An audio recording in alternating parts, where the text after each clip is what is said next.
Hello good morning दोस्तों, welcome back to my YouTube channel. तो दोस्तों आज हम लोग बात करने वाले हैं इंडिया पोस्ट पेमेंट बैंक के बारे में। हालांकि मैं भी इंडिया पोस्ट पेमेंट बैंक का अकाउंट होल्डर हूं पिछले 2 सालों से, लेकिन मुझे इतनी बड़ी प्रॉब्लम तो नहीं आई क्योंकि मैं तो मेजर अकाउंट का हूं, मतलब 18 से प्लस हमारा एज है। तो इसलिए मेरे को ये प्रॉब्लम छोटी मोटी देखती है तो मेरे को समझ में आता है कि मेजर अकाउंट है तो इसमें बैलेंस कट होंगे, क्योंकि मैं इसकी सर्विसेज को भी यूज करता था, लाइक ट्रांजेक्शन, एसएमएस चार्ज, ये सारे रूल्स तो आ ही गए हैं कि आपका एसएमएस चार्ज डिडक्शन होगा, अकाउंट का मेंटेनेंस चार्ज डिडक्शन होगा और मेनी मोर चार्ज डिडक्शन होगा आपके ट्रांजेक्शन के अकॉर्डिंग। बट मेरे को एक केस आया दोस्तों जिसमें एक बंदा है जिसका डेट ऑफ बर्थ 2012 है, मतलब कि वो माइनर अकाउंट है, और वो बंदा इतने दिनों से नहीं, स्कॉलरशिप के लिए वो बंदा अकाउंट को ओपन कराया था, क्योंकि बैंकों में ना लाइन नहीं लगाना पड़ेगा और India post payment bank easily GDS के लड़कों के पास या पोस्ट ऑफिस में कर रहे काम लॉन्डो के पास ये आईडी होती है, जो कि आराम से वो लोग अकाउंट को खोल देते हैं, चाहे भले ही सब्सक्रिप्शन वाले बताते तो है नहीं। और ना ही गाँव में कोई भी बंदा इसके बारे में इंटरेस्टेड होता है कि इसमें कुछ भी सब्सक्रिप्शन वाला अकाउंट या फिर कोई भी पेनाल्टी चार्ज वाला अकाउंट खुल रहा है या नहीं। तो दोस्तों मैं इसी के बारे में आज बात करने वाला हूं और मैं आपको सबसे पहले एक इमेज दिखाता हूं। मैं दिखाता हूं पहले इमेज, फिर हम बात करेंगे कि ये दिक्कत क्या है। ये देखो दोस्तों, ये मैं पूरा दिखाता हूं।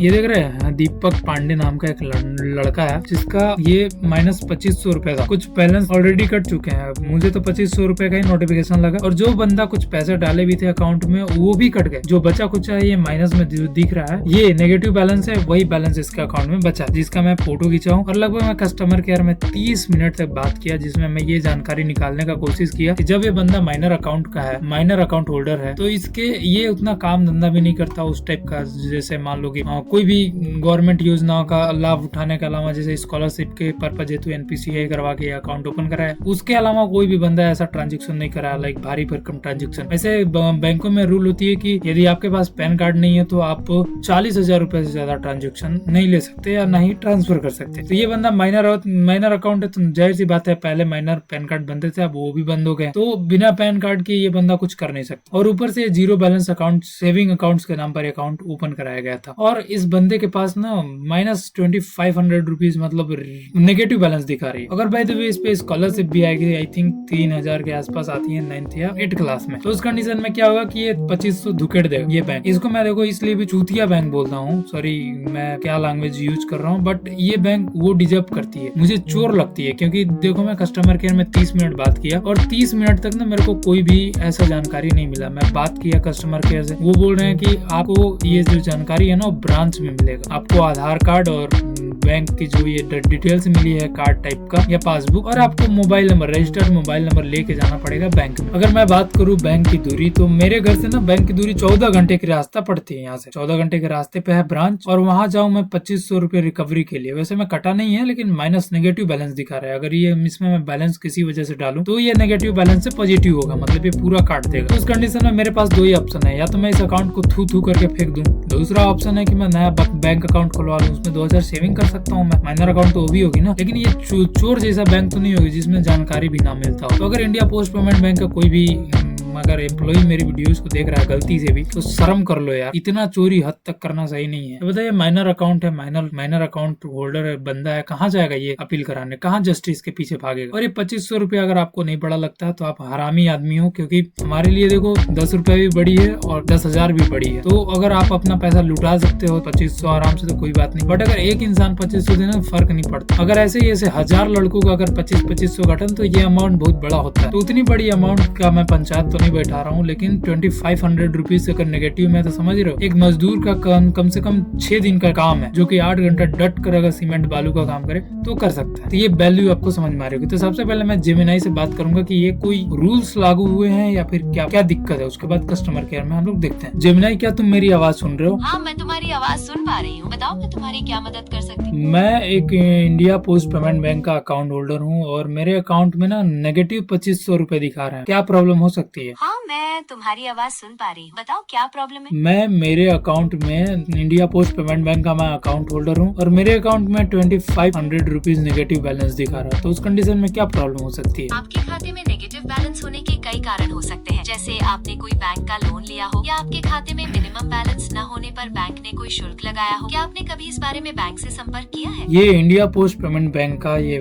पेमेंट बैंक है मैम, तो मेरे हिसाब से ये माइनर अकाउंट है और ना ही उस बंदे के पास पैन कार्ड है, मतलब पैन कार्ड भी नहीं है और वो नेगेटिव बैलेंस अचानक दिखा रहा है जबकि वो जीरो अकाउंट बैलेंस है, तो मतलब जीरो बैलेंस अकाउंट है, तो उस कंडीशन में उसकी बैलेंस ऐसे नेगेटिव में क्यों दिखा रहे हैं? मुझे ये कोई अगर आपके पास ठोस इन्फॉर्मेशन हो तो बताओ, नहीं तो बकचोदी मत करो। समझ गई। आमतौर पर जीरो बैलेंस अकाउंट में नेगेटिव बैलेंस नहीं होना चाहिए, लेकिन कुछ खास परिस्थितियों में ऐसा हो सकता है, जैसे अगर खाते पर कोई शुल्क लगाया गया हो या आपने कोई ओवरड्राफ्ट का उपयोग किया हो। मैं आपकी बेहतर मदद करने के लिए कुछ सवाल सकती। क्या आपको याद है कि आपने कभी इस खाते से कोई लोन लिया हो या कोई शुल्क लगाया गया हो? नहीं मैम, कोई शुल्क नहीं, सीधा और नॉर्मल है, नॉर्मल। वो बंदा कुछ नहीं यूज करता, 100-200 रुपए ट्रांजेक्शन करता है महीने में 1-2 बार। ठीक है, अगर सामान्य लेन देन होता है तो नेगेटिव बैलेंस नहीं आना चाहिए। क्या आपको पता है कि किस तरह का शुल्क लगाया गया था, या हो सकता है कि बैंक ने कोई गलती की हो? आपको बैंक से संपर्क करके इस बारे में पूछताछ करनी ही पड़ी, तभी आपको इसकी सही वजह पता चलेगी। मतलब ये चोरी हो रही है ना एक तरह से, अगर कस्टमर केयर भी इसका इन्फॉर्मेशन नहीं दे रहा है तो। अगर कस्टमर केयर इस बारे में जानकारी नहीं दे पा रहा है तो ये वाकई चिंताजनक बात है। इसे चोरी कहना मुश्किल है क्योंकि बिना सबूत के हम ये नहीं कह सकते, लेकिन ये स्पष्ट रूप से एक समस्या है और आपको इसे हल करने के लिए ठोस कदम उठाने पड़ेंगे। क्या आप इस बारे में कोई और जानकारी दे सकते हैं जिससे मैं आपकी मदद कर सकूं? ना, चलो मैं चैट जीपीटी से पूछता हूँ। चैट जीपीटी मेरे को ये बताओ, मैं इंडिया पोस्ट पेमेंट बैंक का अकाउंट होल्डर हूँ, मेरा माइनर अकाउंट है जिसमें आजकल नेगेटिव 2500 रुपए दिखा रहा है, नेगेटिव बैलेंस। तो क्या प्रॉब्लम हो सकती है? कोई शुल्क लागू की गई है नीलामी के लिए? हाँ, ऐसा हो सकता है कि आपके माइनर अकाउंट चार्ज या फीस लग गई हो,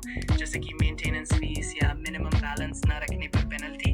कभी-कभी अकाउंट में कुछ अनचाही लेन देन भी हो सकते हैं। सबसे अच्छा रहेगा कि आप इंडिया पोस्ट पेमेंट बैंक की कस्टमर सर्विस से संपर्क करें ताकि वो आपको डिटेल में बताएं कि आखिर ये नेगेटिव बैलेंस क्यों दिख रहा है। मतलब कस्टमर केयर अगर इन्फॉर्मेशन नहीं दे रहा तो उस कंडीशन में क्या प्रॉब्लम हो सकती है? क्या ये चोरी हो रही है एक तरह से? मैं अगर अनुमान लगाऊं तो एक तरह से कोई इन्फॉर्मेशन नहीं मिल पा रही है, तो क्या हो सकती है? हाँ, कभी-कभी कस्टमर केयर से पूरी जानकारी न मिलने पर थोड़ा कंफ्यूजन हो सकता है, लेकिन चोरी की संभावना तब है जब अकाउंट में बिना आपकी इजाजत कोई ट्रांजैक्शन हो।